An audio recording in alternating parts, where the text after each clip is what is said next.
25 000, c'est le nombre d'offres d'emploi de la fonction publique auxquelles on peut aujourd'hui postuler rien qu'en Île-de-France. Je précise, ce secteur éprouve toutes les difficultés du monde à recruter alors qu'il y a encore quelques années, le statut de fonctionnaire était très appétissant, emploi garanti à vie, salaire plutôt confortable, mission intéressante. Manifestement, ce n'est plus vraiment le cas.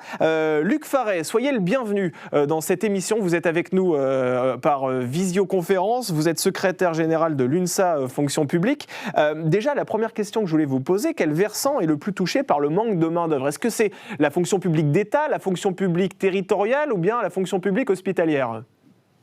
A priori, ce sont les trois versants de la fonction publique qui sont concernés, c'est-à-dire aussi bien dans les hôpitaux, et tout le monde le sait aujourd'hui, que dans les collectivités, c'est-à-dire les communes, les départements et les régions, et que dans les services de l'État. Donc, j'ai envie de vous dire qui est le responsable.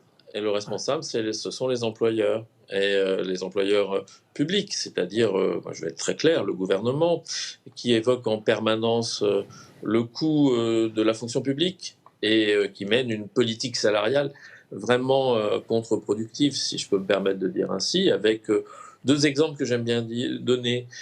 Ces 2 dernières années, nous avons une inflation énorme dans notre pays, tous les Français le savent, qui dépasse les 10% réels sur les 2 ans. Et en comparaison, les salaires de la fonction publique n'ont augmenté que de 5%. Et si vous comparez avec le secteur privé, sur les 10 dernières années, le pouvoir d'achat des agents publics a augmenté de 2,1%.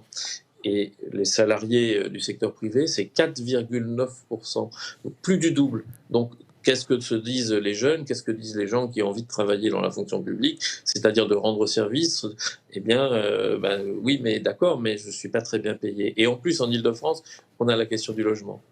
Alors, Luc Farret, très concrètement, quels sont les métiers aujourd'hui les plus en tension ? Est-ce qu'il y a des métiers particuliers vraiment qui recrutent abondamment de la main-d'œuvre ? Oui, aujourd'hui, on a un déficit important en région parisienne au niveau des enseignants, donc on embauche un certain nombre de contractuels, et tous les ans, on fait on fait ce constat. On a une difficulté pour pourvoir un certain nombre de postes au niveau des concours. Donc, aujourd'hui, beaucoup de secteurs sont touchés et à l'hôpital, c'est extrêmement difficile aujourd'hui de trouver suffisamment de personnel au regard à la fois des difficultés, comme je le disais, de logement, mais aussi des conditions de travail. Et la question des conditions de travail est aussi une des raisons. Et donc, aujourd'hui, nous, à l'UNSA, on porte l'idée auprès du gouvernement qu'il faut négocier et négocier sur les conditions de travail. Je pense que ce message avance et nous allons, je l'espère, ouvrir un chantier de négociation sur les conditions de travail et en s'appuyant sur l'idée de Gabriel Attal d'une semaine en 4 jours dans la fonction publique. Mais pour cela, il faut qu'on encadre toutes ces expérimentations qui pourraient avoir lieu. Alors, il y a beaucoup de sujets dans votre question, parce que 25 000 postes vacants, Ouais. c'est à la fois important, mais il y a vraiment une responsabilité, comme je le disais, des employeurs. Oui, alors 25 000 postes vacants en Île-de-France, c'est assez énorme. Est-ce que vous pensez aussi que le logement y est pour quelque chose ? Parce que dans cette émission, dans Bienvenue en Île-de-France, on parle régulièrement de la crise de l'immobilier, de ces loyers qui sont excessifs, qui sont très très chers. Est-ce que ça dissuade aussi malheureusement des personnes à s'installer en Île-de-France et à occuper ce type d'emploi ? Bien sûr, c'est ce que je vous disais tout à l'heure. Par exemple, avec des petits salaires que sont au début de carrière les salaires dans la fonction publique, vous ne pouvez pas trouver facilement un logement accessible au niveau financier à Paris, par exemple. Donc vous êtes obligé de vous éloigner. Et donc en vous éloignant, vous avez toutes les difficultés de transport que l'on connaît bien dans la région parisienne. Et donc oui, nous pensons que le logement est une des pistes qui pourrait permettre de rendre de l'attractivité à la fonction publique si, par exemple, on se disait à moyen terme, les employeurs proposaient des logements à proximité des emplois. Luc Faré, c'est vrai que le salaire, c'est la question centrale, c'est le nerf de la guerre. En moyenne, pour que ce soit très concret pour ceux qui nous regardent et qui sont complètement étrangers à ce secteur de la fonction publique, quelle est la différence de salaire entre un emploi public et le même emploi dans le privé? Est-ce qu'il y a une véritable différence notoire? Oui, a priori, il y a une différence, en particulier au moment du recrutement. Au moment du recrutement, les salaires dans la fonction publique, à formation égale, sont inférieurs à celles du secteur privé. Et donc, ce qui se passe aujourd'hui, c'est que quand on est amené à choisir un métier, alors qu'il y a beaucoup d'offres, eh bien, on regarde ce salaire. Et comme la progressivité de la carrière, qui était un des atouts de la fonction publique, est atténuée aujourd'hui, eh bien, on est face à une mauvaise image de notre fonction publique, alors que si on interroge les agents sont fiers de leur mission, sont fiers de ce qu'ils portent et de ce qu'ils défendent. Alors aujourd'hui, nous, on dit au gouvernement, je vais faire un petit peu de syndicalisme, si je peux me permettre. Je vous en prie.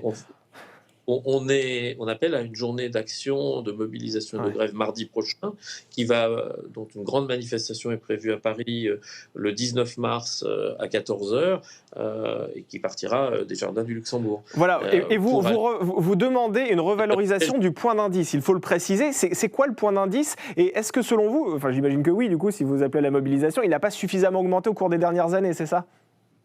Oui, tout à fait. C'est-à-dire que le point d'indice, c'est un des éléments qui constitue la rémunération des agents. Et ce point d'indice, il a augmenté l'année dernière de 1,5%. Et comme vous savez que l'inflation était au-delà de 5% ou autour de 5% l'année dernière, vous voyez tout de suite le différentiel. Et le gouvernement a en plus l'idée de ne pas envisager d'augmenter les agents publics en 2024. Alors, comment dire à des gens qui voient leur salaire baisser, leur pouvoir d'achat baisser, dire ben, écoutez, oui, venez dans la fonction publique, vous allez être bien payé. Ben non, on ne peut pas le dire. On peut dire oui, vous allez avoir un métier intéressant, oui, ce sera un métier utile pour la société, mais nous demandons au gouvernement de reconnaître l'engagement des agents publics, et c'est la raison de la mobilisation du 19. Alors les revendications, malgré tout, des syndicats sont assez nombreuses. Je vous propose d'écouter Mylène Jacot, la secrétaire générale de la CFDT Fonction publique. Écoutez.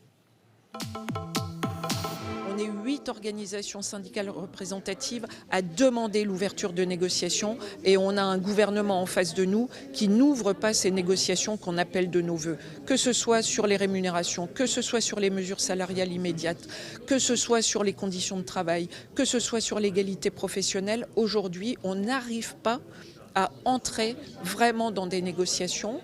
Alors les salaires, les conditions de travail, l'égalité professionnelle, en fait on a l'impression que la fonction publique est un secteur qu'il faut revoir de fond en comble, non? Il faut surtout avoir la volonté, et c'est pour ça qu'on exige des employeurs publics qu'ils aient cette volonté, de se considérer enfin en tant qu'employeur. C'est-à-dire avoir une responsabilité vis-à-vis des agents publics dont ils ont la responsabilité. Et cette demande, cette exigence implique qu'il y ait des négociations qui s'ouvrent régulièrement. Par exemple, dans la fonction publique, il n'y a pas de négociation annuelle obligatoire comme dans le secteur privé concernant les salaires. Nous demandons à ce qu'il y ait tous les ans une discussion sur les salaires dans la fonction publique. Et Stanislas Guerini vous a donné une réponse à ce sujet, le ministre de la Transformation et de la Fonction publique? Alors il entend ce discours, il est prêt à ouvrir un chantier. Le problème, c'est qu'en ouvrant ce chantier, il oublie l'année 2024. Et nous, il n'est pas possible qu'en 2024, il n'y ait pas d'augmentation de salaire des agents publics. Et donc, nous le lui redirons, comme nous le lui avons dit hier, nous le lui redirons tous ensemble, mardi 19, à Paris, au Jardin du Luxembourg et au début de cette manifestation. Alors je vais vous poser une question volontairement provocante, mais c'est vrai que les Français, vous le savez, après le Covid, et plus particulièrement d'ailleurs les jeunes, veulent un emploi plein de sens. Ils sont à la recherche de missions qui ont du sens pour eux, pour leur vie, pour l'écologie aussi, c'est ce qu'on entend beaucoup. Est-ce que vous pensez aujourd'hui que cette image du fonctionnaire, qui, pardon de le dire, mais parfois est un peu caché, contribue un peu au désamour aussi d'une partie de la population pour la fonction publique ? Je pense que la première question, c'est l'image que l'on traite et que l'on rend, non pas en tant qu'agent, mais en tant que politique ou annonce qui est faite. Aujourd'hui, la fonction publique, c'est une force pour notre pays. On a des soignants, on a des enseignants, on a des policiers, on a des agents qui travaillent et qui font des propositions pour essayer d'avancer sur l'écologie. On a des agents qui travaillent au service de tous dans tous les ministères et dans toutes les collectivités et dans les hôpitaux. Et donc, quand je vous disais tout à l'heure que les agents sont fiers de leur travail, oui, c'est vrai, ils sont fiers de leur travail.